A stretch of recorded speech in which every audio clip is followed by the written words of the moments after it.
I've decided to read Anne of Green Gables today, and in the background we're going to have The Endless Night, Pilgrim, Long Dark playing in the background. We're just going to let her walk around. All right. Anne of Green Gables, Chapter 1. Mrs. Rachel Lynde is surprised. Mrs. Rachel Lynde lived just where the Avonlea main road dipped down into a little hollow, fringed with alders and ladies' eardrops, and traversed by a brook that had its source away back in the woods of the old Cuthbert place. It was reputed to be an intricate, headlong brook in its earlier course through those woods, with dark secrets of pool and cascade. But by the time it reached Lynde's Hollow, it was a quiet, well-conducted little stream, for not even a brook could run past Mrs. Rachel Lynde's door without due regard for decency and decorum. It probably was conscious that Mrs. Rachel was sitting at her window, keeping a sharp eye on everything that passed, from brooks and children up, and that if she noticed anything odd or out of place, she would never rest until she had ferreted out the whys and the wherefores thereof. There are plenty of people in Avonlea and out of it who can attend closely to their neighbor's business by dint of neglecting their own. But Mrs. Rachel Lynde was one of those capable creatures who can manage their own concerns and those of other folks into the bargain. She was a notable housewife. Her work was always done and well done. She ran the sewing circle, helped run the Sunday school, and was the strongest prop of the Church Aid Society and Foreign Missions Auxiliary. Yet with all this, Mrs. Rachel found abundant time to sit for hours at her kitchen window, knitting cotton warp quilts. She had knitted 16 of them, as Avonlea housekeepers were wont to tell in odd voices, and keeping a sharp eye on the main road that crossed the hollow and wound up the steep red hill beyond. Since Avonlea occupied a little triangular peninsula jutting out into the Gulf of St. Lawrence, with water on two sides of it, anybody who went out of it or into it had to pass over that hill road and so run the unseen gauntlet of Mrs. Rachel's all-seeing eye. She was sitting there one afternoon in early June. The sun was coming in at the window warm and bright. The orchard on the slope below the house was in a bridal flush of pinky-white bloom, hummed over by a myriad of bees. Thomas Lynde, a meek little man whom Avonlea people called Rachel Lynde's husband, was sowing his late turnip seed on the hill field beyond the barn, and Matthew Cuthbert ought to have been sowing his on the big red brook field away over by Green Gables. Mrs. Rachel knew that he ought, because she had heard him tell Peter Morrison the evening before, in William J. Blair's store over at Carmody, that he meant to sow his turnip seed the next afternoon. Peter had asked him, of course, for Matthew Cuthbert had never been known to volunteer information about anything in his whole life. And yet here was Matthew Cuthbert at 3:30 on the afternoon of a busy day, placidly driving over the hollow and up the hill. Moreover, he wore a white collar and his best suit of clothes, which was plain proof that he was going out of Avonlea. And he had the buggy and the sorrel mare, which betokened that he was going a considerable distance. Now where was Matthew Cuthbert going, and why was he going there? Had it been any other man in Avonlea, Mrs. Rachel, deftly putting this and that together, might have been given a pretty good guess as to both questions. But Matthew so rarely went from home that it must be something pressing and unusual which was taking him. He was the shyest man alive and hated to have to go among strangers or to any place where he might have to talk. Matthew, dressed up with a white collar and driving in a buggy, was something that didn't happen very often. Mrs. Rachel, ponder as she might, could make nothing of it. and her afternoon's enjoyment was spoiled. I'll just step over to Green Gables after tea and find out from Marilla where he's gone and why, the worthy woman finally concluded. He doesn't generally go to town this time of year, and he never visits. If he'd run out of turnip seed, he wouldn't dress up and take the buggy to go for more. He wasn't driving fast enough to be going for a doctor. Yet, something must have happened since last night to start him off. I'm clean puzzled, that's what, and I won't know a minute's peace of mind or conscience until I know what has taken Matthew Cuthbert out of Avonlea today. Accordingly, after tea, Mrs. Rachel set out. She had not far to go. The big, rambling, orchard-embowered house where the Cuthberts lived was a scant quarter of a mile up the road from Lynn's Hollow. To be sure, the long lane made it a good deal further. Matthew Cuthbert's father, as shy and as silent as his son after him, had got as far away as he possibly could from his fellow men without actually retreating into the woods when he founded his homestead. Green Gables was built at the furthest edge of his cleared land, and there it was to this day, barely visible from the main road along which all the other Avonlea houses were so sociably situated. Mrs. Rachel Lynde did not call living in such a place living at all. "It's just staying, that's what," she said as she stepped along the deep rutted grassy lane bordered with wild rose bushes. "It's no wonder Matthew and Marilla are both a little odd, living away back here by themselves. Trees aren't much company, though dear knows if they were, there'd be enough of them. I'd rather look at people. To be sure, they seem contented enough, but then, I suppose, they're used to it. A body can get used to anything, even to being hanged, as the Irishman said." With this, Mrs. Rachel stepped out of the lane into the backyard of Green Gables. Very green and neat and precise was that yard, set about on one side with great patriarchal willows, and the other with prim Lombardies. Not a stray stick nor stone was to be seen, or Mrs. Rachel would have seen it if there had been. Privately, she was of the opinion that Marilla Cuthbert swept that yard over as often as she swept her house. One could have eaten a meal off that ground without overbrimming the proverbial peck of dirt. Mrs. Rachel rapped smartly at the kitchen door and stepped in when bidden to do so. The kitchen at Green Gables was a cheerful apartment, or would have been cheerful if it had not been so painfully clean as to give it something of the appearance of an unused parlor. Its windows looked east and west. Through the west one, looking out on the backyard, came a flood of mellow June sunlight.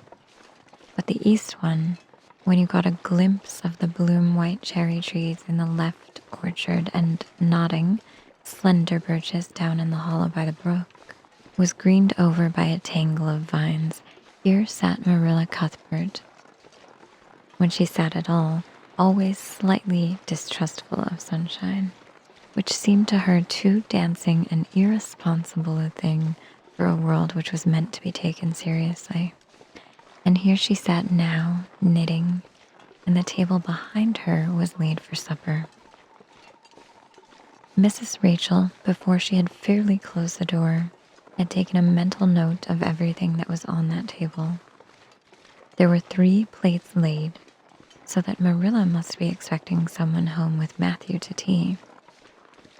But the dishes were everyday dishes, and there was only crab-apple preserves and one kind of cake, so that the expected company could not be any particular company. Yet what of Matthew's white collar and the sorrel mare? Mrs. Rachel was getting fairly dizzy with this unusual mystery about quiet, unmysterious Green Gables. Good evening, Rachel, Marilla said briskly. This is a real fine evening, isn't it? Won't you sit down? How are all your folks? Something that for lack of any other name might be called friendship existed and always had existed between Marilla Cuthbert and Mrs. Rachel, in spite of, or perhaps because of, their dissimilarity. Marilla was a tall, thin woman with angles and without curves.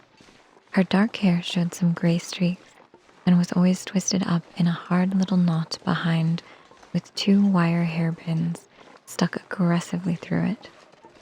She looked like a woman of narrow experience and rigid conscience, which she was. But there was a saving something about her mouth which, if it had been ever so slightly developed, might have been considered indicative of a sense of humor. We're all pretty well, said Mrs. Rachel. I was kind of afraid you weren't, though, when I saw Matthew starting off today. I thought maybe he was going up to the doctor's. Marilla's lips twitched understandingly. She had expected Mrs. Rachel up. She had known that the sight of Matthew jaunting off so unaccountably would be too much for her neighbor's curiosity. Oh no, I'm quite well, although I had a bad headache yesterday, she said. Matthew went to Bright River. We're getting a little boy from the orphan asylum in Nova Scotia, and he's coming on the train tonight. If Marilla had said that Matthew had gone to Bright River to meet a kangaroo from Australia, Mrs. Rachel could not have been more astonished. She was actually stricken dumb for 5 seconds.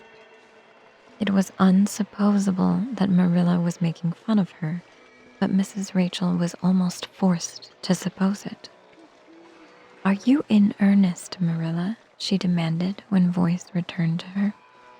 Yes, of course, said Marilla, as if getting boys from orphan asylums in Nova Scotia were part of the usual spring work on any well-regulated Avonlea farm, instead of being an unheard-of innovation. Mrs. Rachel felt that she had received a severe mental jolt. She thought in exclamation points, a boy. Marilla and Matthew Cuthbert, of all people, adopting a boy from an orphan asylum. While the world was certainly turning upside down, she would be surprised at nothing after this. Nothing. What on earth put such a notion into your head? She demanded disapprovingly. This had been done without her advice being asked, and must perforce be disapproved. Well, we've been thinking about it for some time. All winter, in fact, returned Marilla.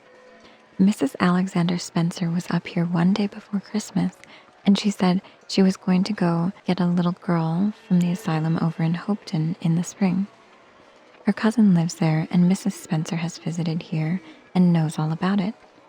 So Matthew and I have talked it over off and on ever since. We thought we'd get a boy. Matthew's getting up in years, he's 60, and he isn't so spry as he once was.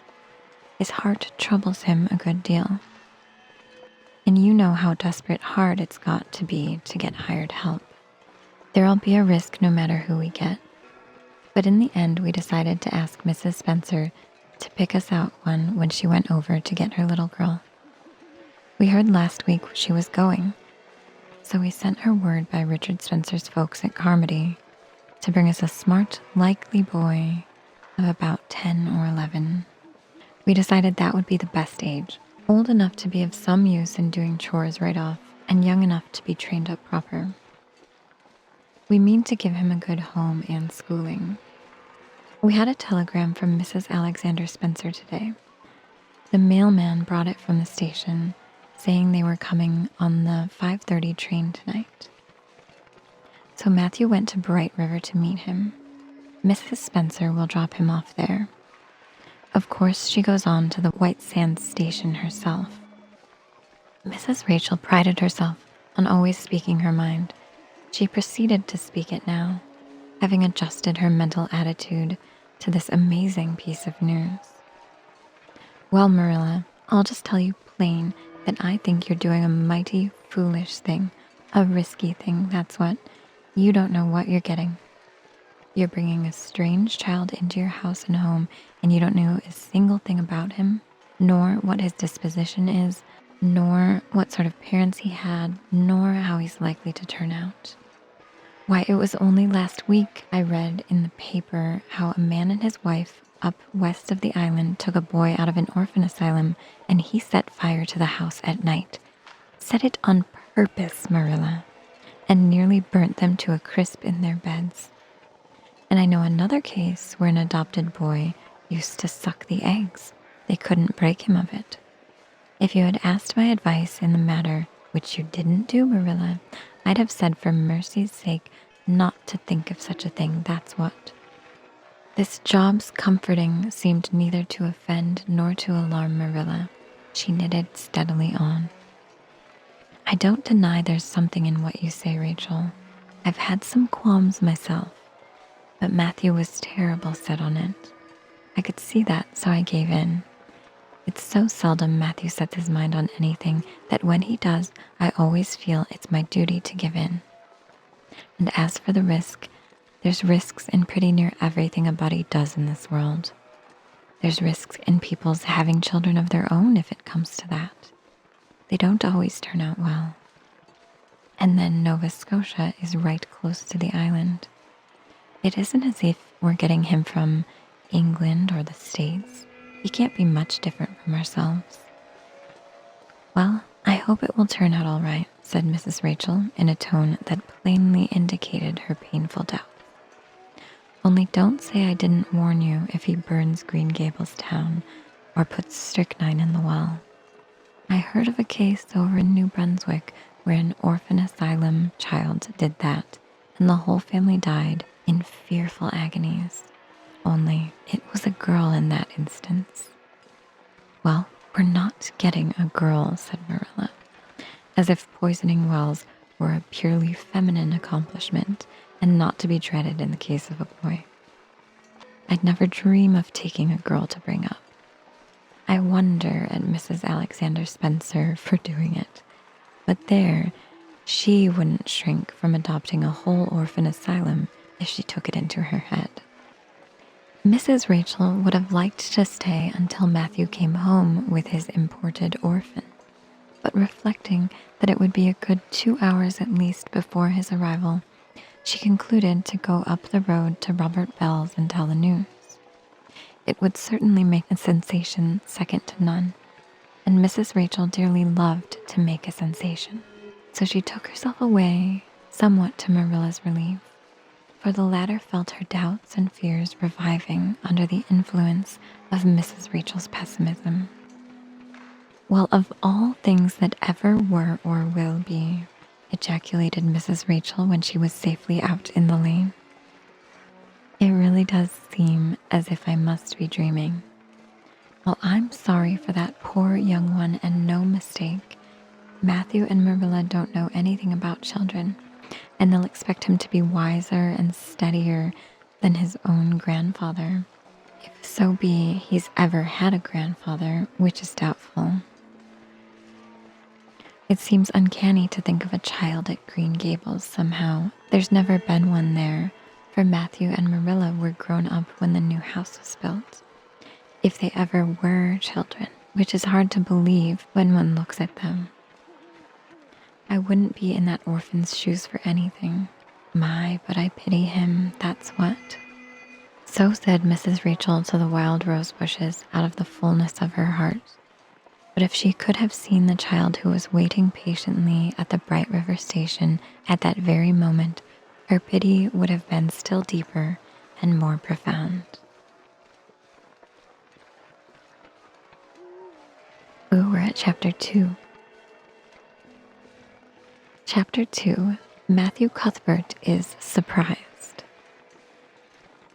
Matthew Cuthbert and the sorrel mare jogged comfortably over the 8 miles to Bright River.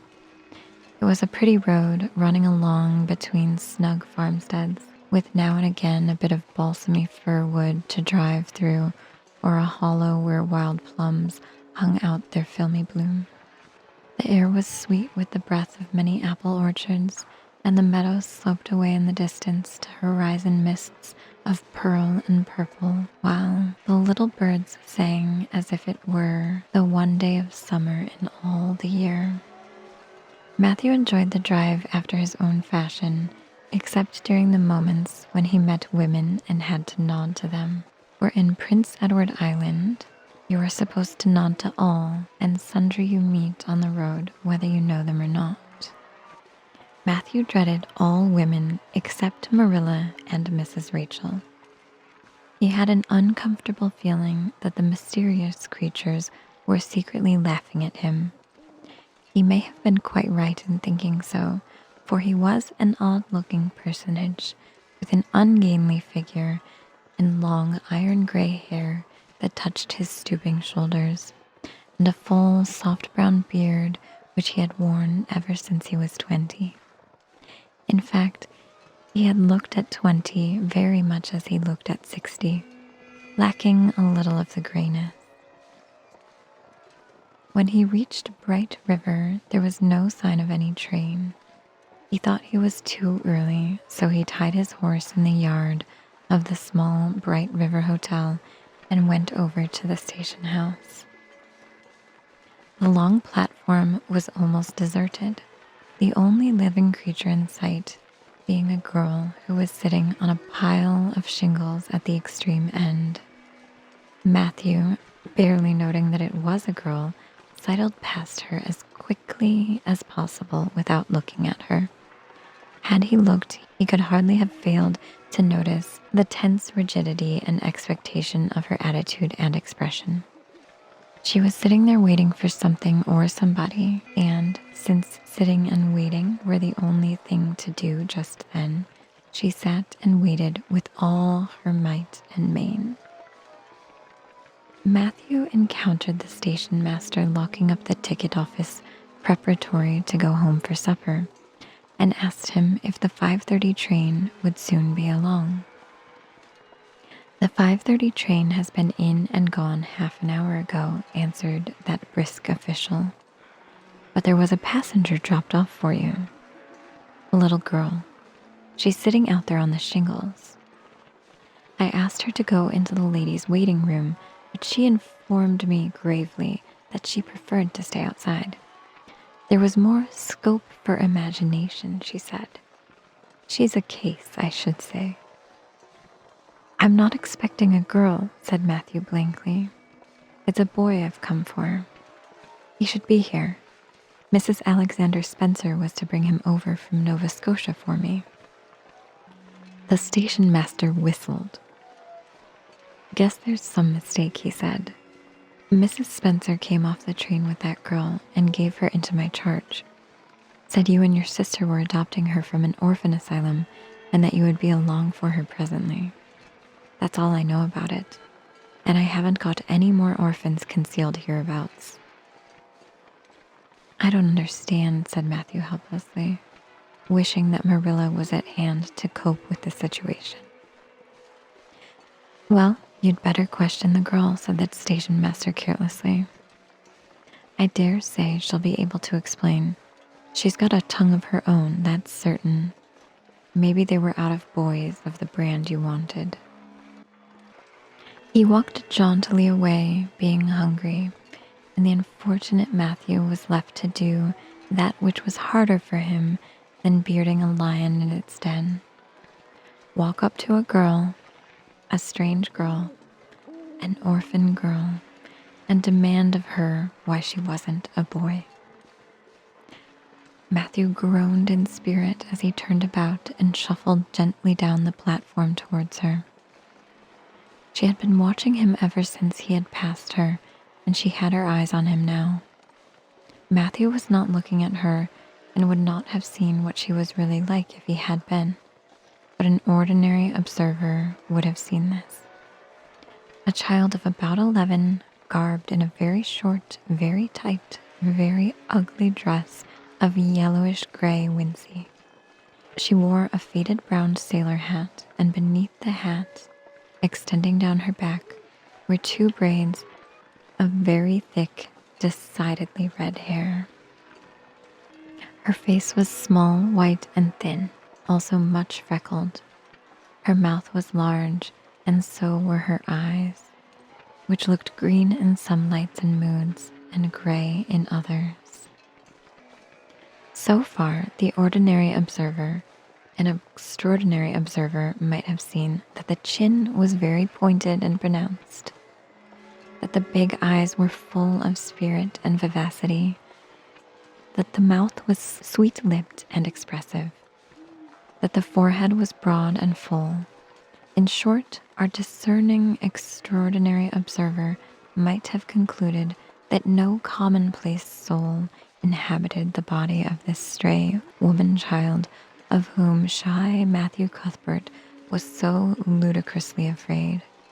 Matthew, however, was spared the ordeal of speaking first, for as soon as she concluded that he was coming to her, she stood up, grasping with one thin brown hand the handle of a shabby old-fashioned carpet bag. The other she held out to him.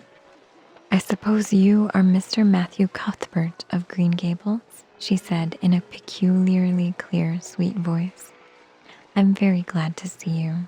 I was beginning to be afraid you weren't coming for me, and I was imagining all the things that might have happened to prevent you. I had made up my mind that if you didn't come for me tonight, I'd go down the track to that big wild cherry tree at the bend and climb up into it to stay all night. I wouldn't be a bit afraid, and it would be lovely to sleep in a wild cherry tree all white with bloom in the moonshine, don't you think?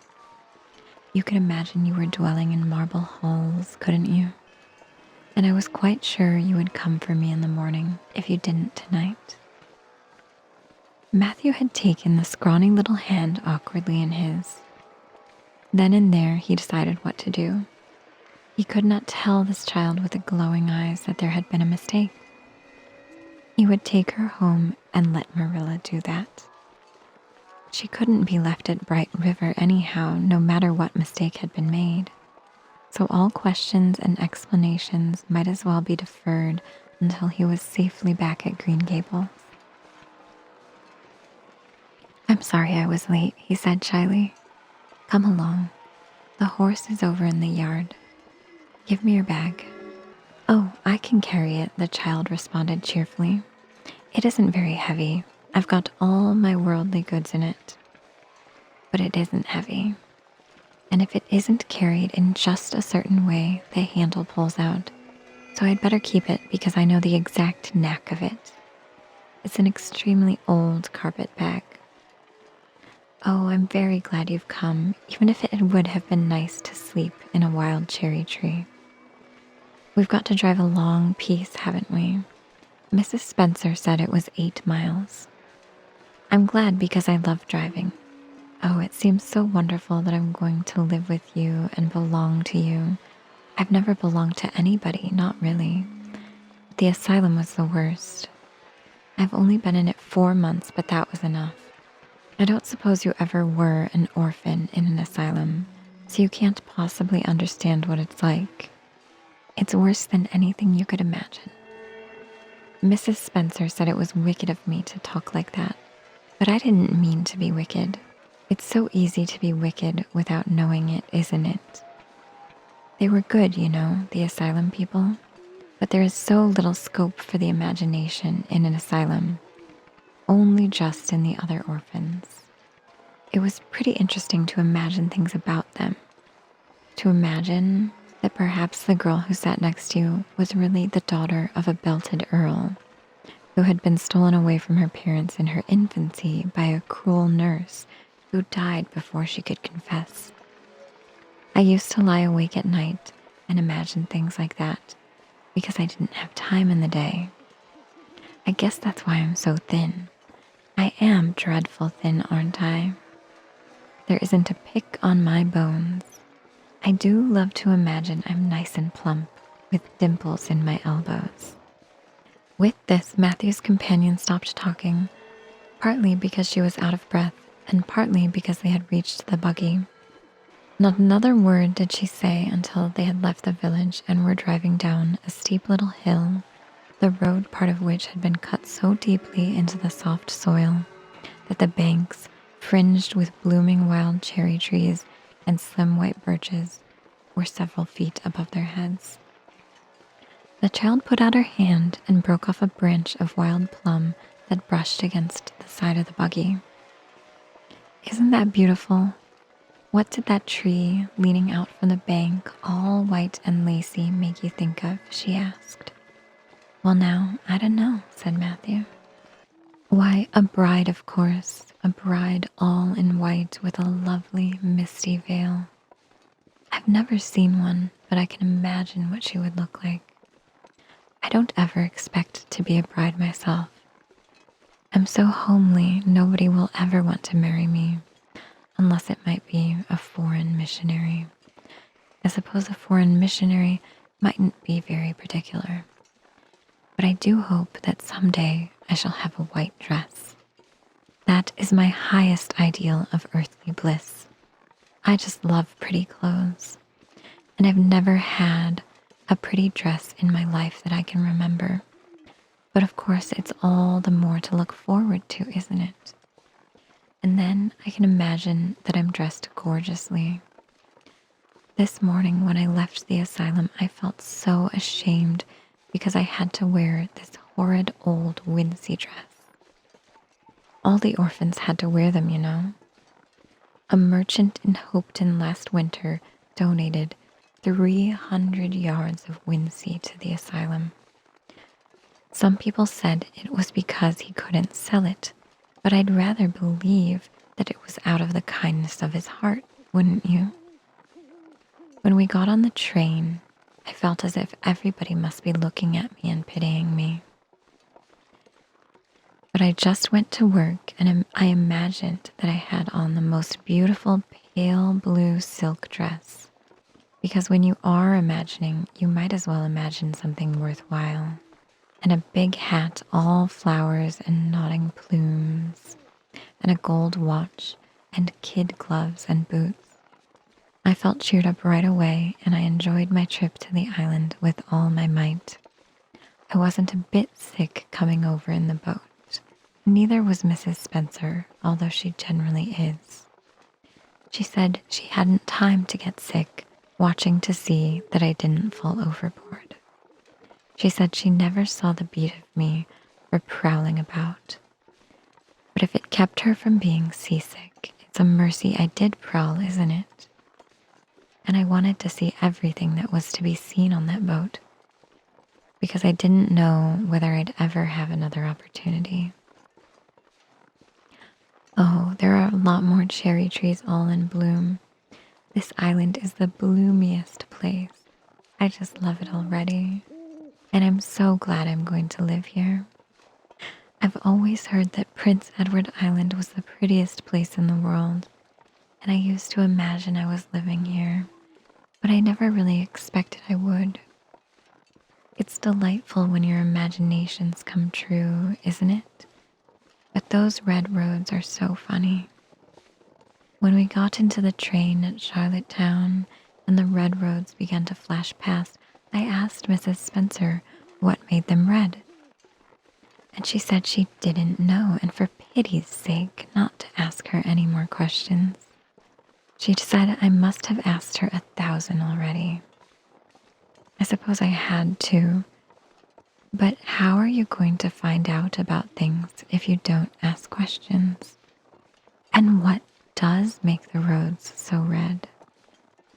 Well now, I don't know, said Matthew. Well, that is one of the things to find out sometime. Isn't it splendid to think of all the things there are to find out about? Just makes me feel glad to be alive. It's such an interesting world. It wouldn't be half so interesting if we know all about everything, wouldn't it? There'd be no scope for imagination then, would there? But am I talking too much? People are always telling me I do. Would you rather I didn't talk? If you say so, I'll stop. I can stop when I make up my mind to, although it's difficult. Matthew, much to his own surprise, was enjoying himself. Like most quiet folks, he liked talkative people when they were willing to do the talking themselves and did not expect him to keep up his end of it. But he had never expected to enjoy the society of a little girl. Women were bad enough in all conscience, but little girls were worse. He detested the way they had of sidling past him timidly with sidewise glances, as if they expected him to gobble them up at a mouthful if they ventured to say a word. That was the Avonlea type of well-bred little girl. But this freckled witch was very different, and although he found it rather difficult for his slower intelligence to keep up with her brisk mental processes, he thought that he kind of liked her chatter. So he said, as shyly as usual, "Oh, you can talk as much as you like. I don't mind." "Oh, I'm so glad. I know you and I are going to get along together fine. It's such a relief to talk when one wants to, and not be told that children should be seen and not heard. I've had that said to me a million times if I have once. And people laugh at me because I use big words. But if you have big ideas, you have to use big words to express them, haven't you?" "Well, now, that seems reasonable," said Matthew. "Mrs. Spencer said that my tongue must be hung in the middle, but it isn't. It's firmly fastened at one end. Mrs. Spencer said your place was named Green Gables. I asked her all about it, and she said there were trees all around it. I was gladder than ever. I just love trees. And there weren't any at all about the asylum. Only a few poor, weeny-teeny things out in front with little whitewashed, cagey things about them. They just looked like orphans themselves, those trees did. It used to make me want to cry to look at them. I used to say to them, 'Oh, you poor little things. If you were out in a great big woods with other trees all around you and little mosses and June bells growing over your roots and a brook not far away and birds singing in your branches, you could grow, couldn't you?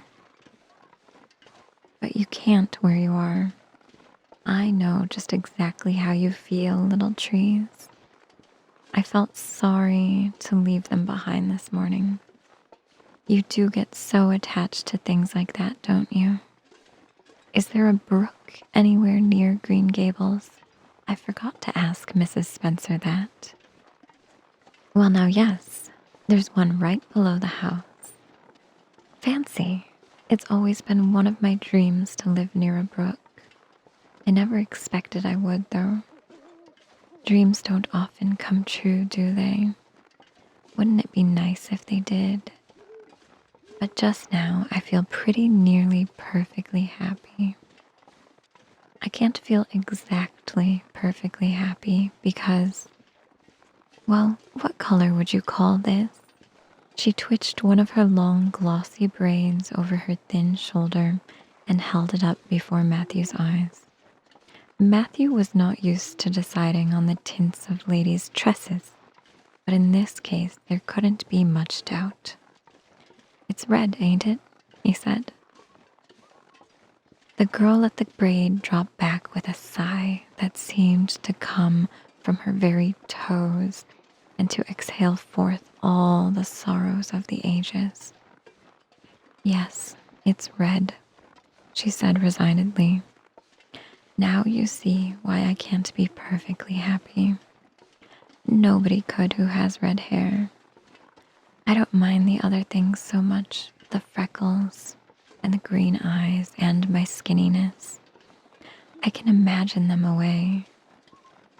I can imagine that I have a beautiful rose leaf complexion and lovely starry violet eyes. But I cannot imagine that red hair away. I do my best. I think to myself, now my hair is a glorious black, black as the raven's wing. but all the time I know it is just plain red, and it breaks my heart. It will be my lifelong sorrow.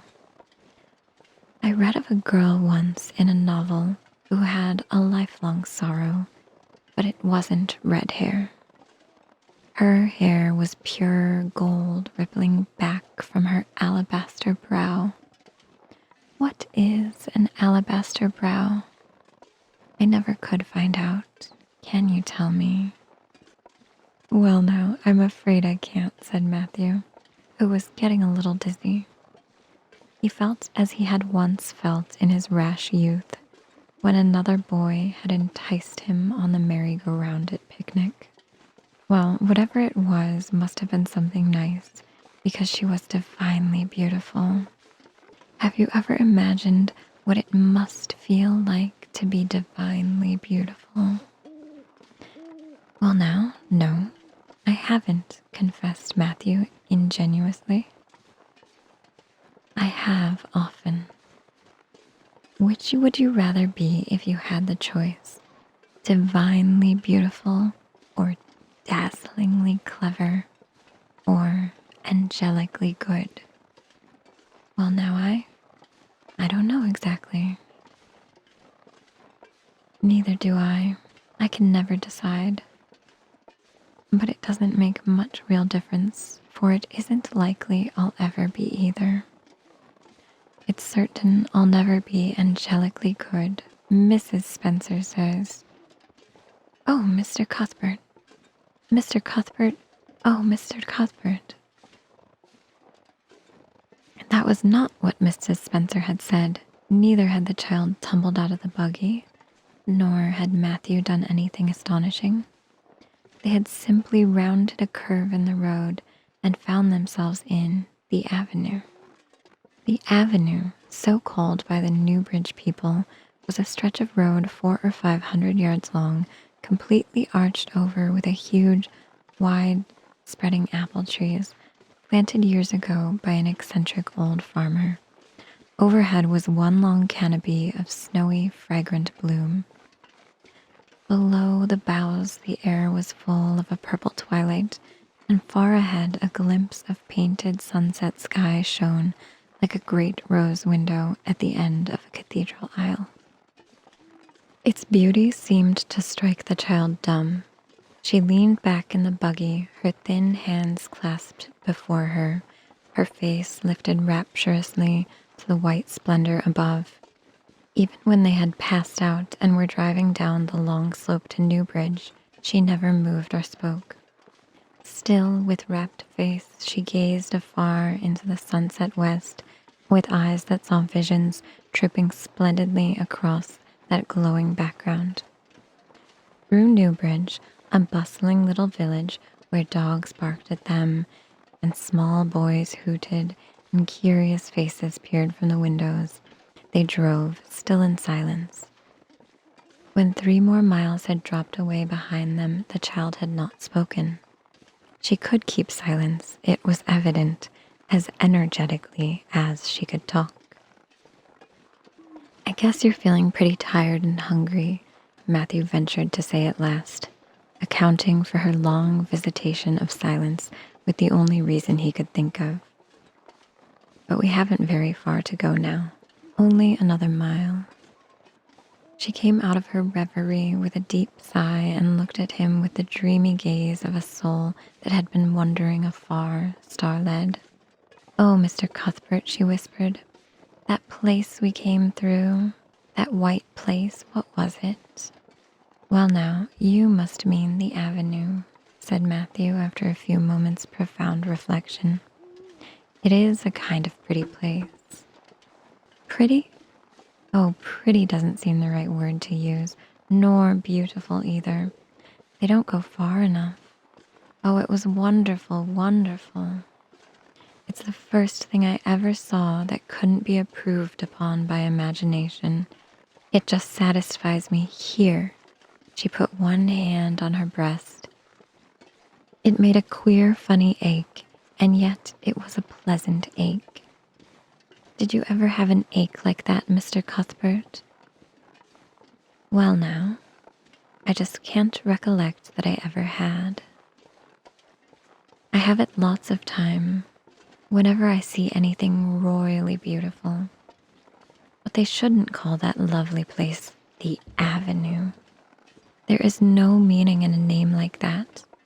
They should call it, let me see, the White Way of Delight. Isn't that a nice, imaginative name? When I don't like the name of a place or a person, I always imagine a new one and always think of them so. There was a girl at the asylum whose name was Hepzibah Jenkins, but I always imagined her as Rosalia de Vere. Other people may call that place the Avenue, but I shall always call it the White Way of Delight. Have we really only another mile to go before we get home? I'm glad and I'm sorry. I'm sorry because this drive has been so pleasant, and I'm always sorry when pleasant things end. Something still pleasanter may come after, but you can never be sure. And it's so often the case that it isn't pleasanter. That has been my experience anyhow. But I'm glad to think of getting home. You see, I've never had a real home since I can remember.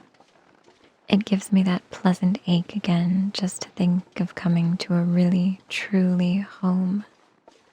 Oh, isn't that pretty? They had driven over the crest of a hill. Below them was a pond, looking almost like a river, so long and winding was it.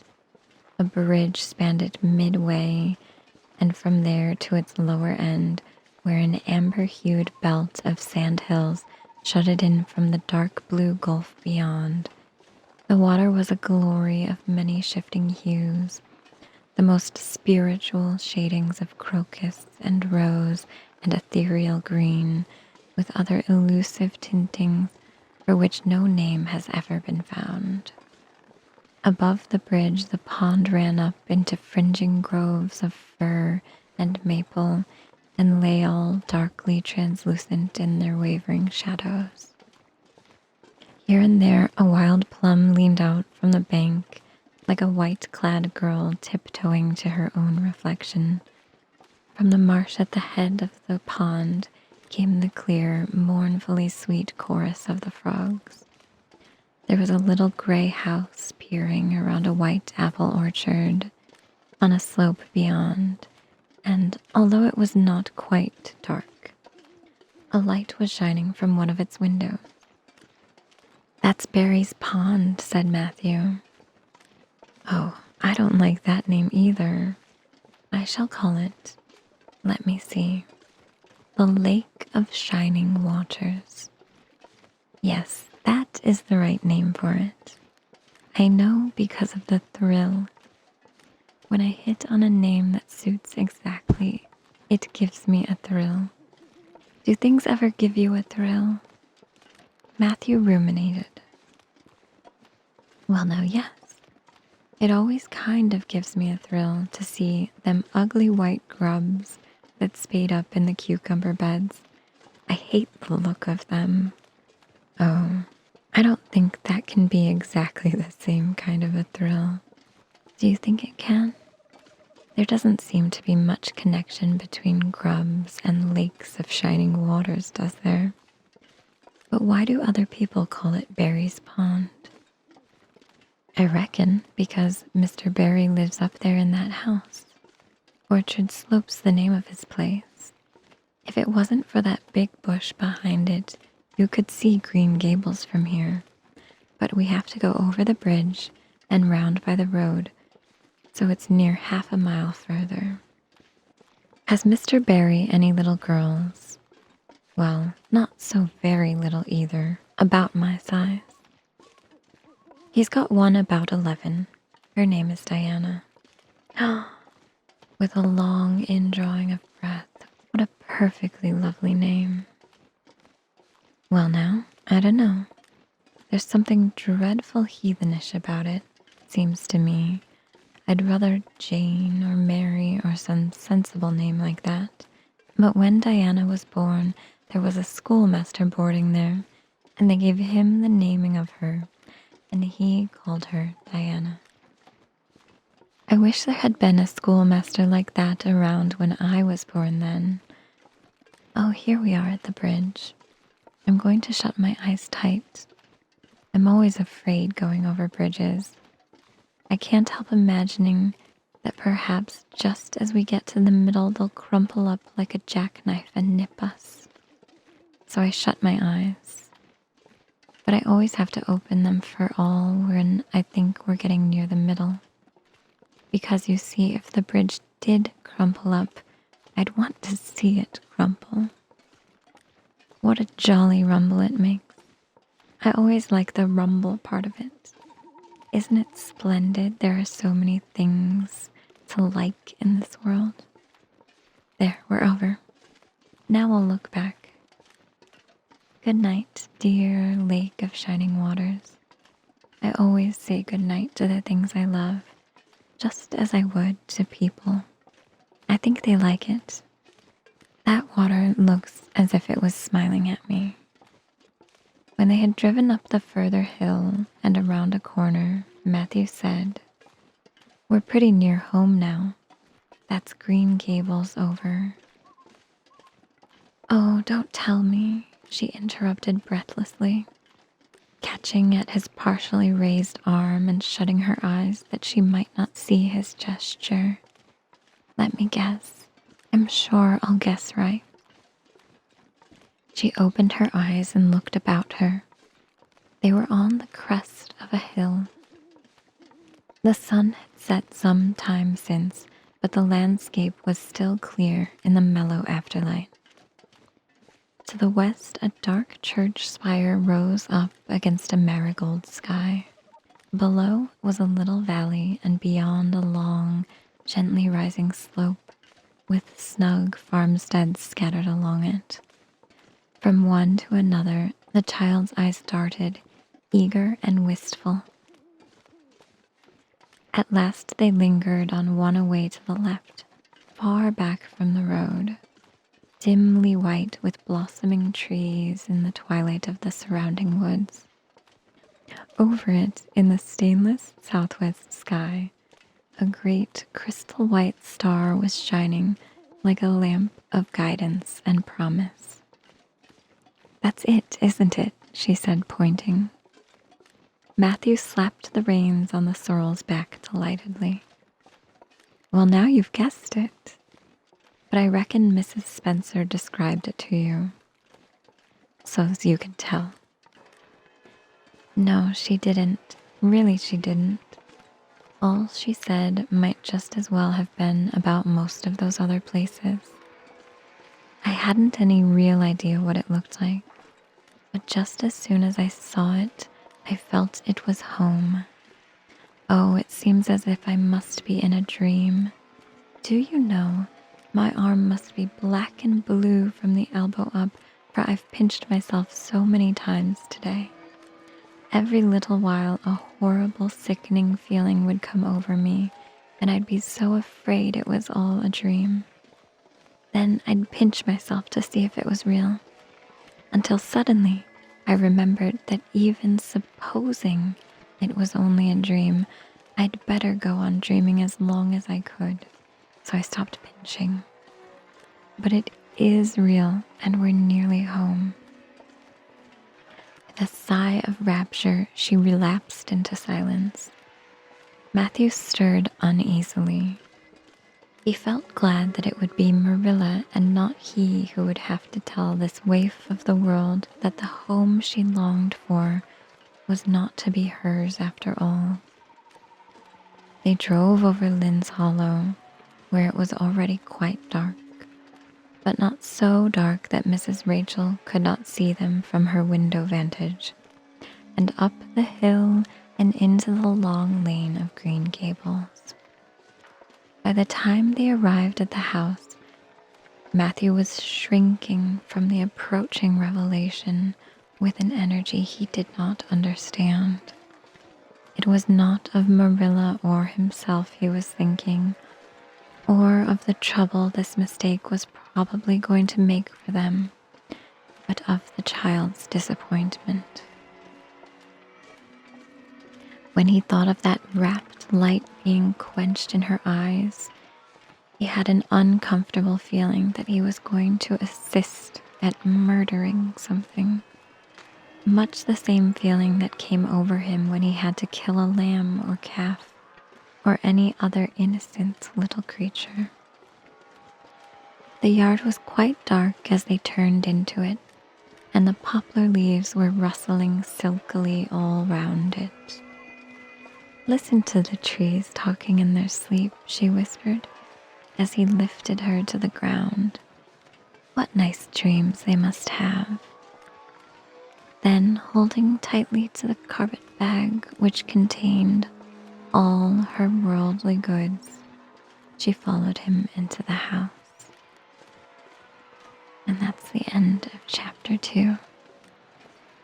Thank you all for listening. Thank you for joining me today. Night, night, everybody.